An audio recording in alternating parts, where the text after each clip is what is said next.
Por que é tão difícil emagrecer? Vem comigo, vamos conversar um pouquinho sobre o processo do emagrecimento.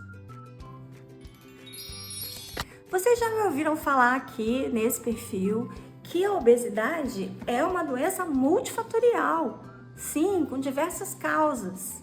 Então, como que o emagrecimento também não iria ser influenciado por isso? É claro que o processo do emagrecimento é difícil.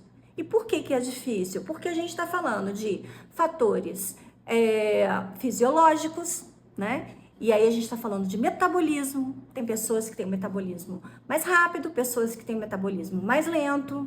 A gente está falando de questões genéticas. Sim, genética. Onde você tem um determinado biotipo, por exemplo, onde o seu tipo de fome, muitas vezes as suas preferências de comida estão na sua questão genética. A gente está falando de questões ambientais. Aquele local que você frequenta, quais são a alimentação que você tem no seu dia a dia, com os seus amigos, as questões sociais. Você já parou para pensar como que é difícil trabalhar a questão do emagrecimento quando você tem que pegar 2 horas de ônibus para ir, 2 horas de ônibus para voltar para casa? Onde você tem que acordar 3 horas da manhã para você poder fazer a sua marmita para levar. E você chega em casa morta de cansada e não tem pique para ir para uma academia. O processo do emagrecimento é muito mais difícil do que a gente acredita. As pessoas acham que é só fechar a boca, mas não é. Não é. A gente tem fatores que influenciam muito. E olha que eu nem falei dos fatores emocionais. Por enquanto, eu tô falando só dos fisiológicos, genéticos, ambientais, sociais.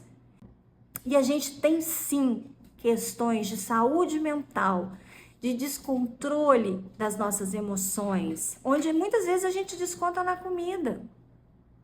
Então, por que é tão difícil emagrecer? Porque não é só uma coisa que faz você emagrecer. Assim como a obesidade é uma doença multifatorial, o emagrecimento também é multifatorial. Você precisa sim de suporte médico, você precisa de suporte terapêutico. Quem sabe você precisa de um professor de educação física para te ajudar nos exercícios.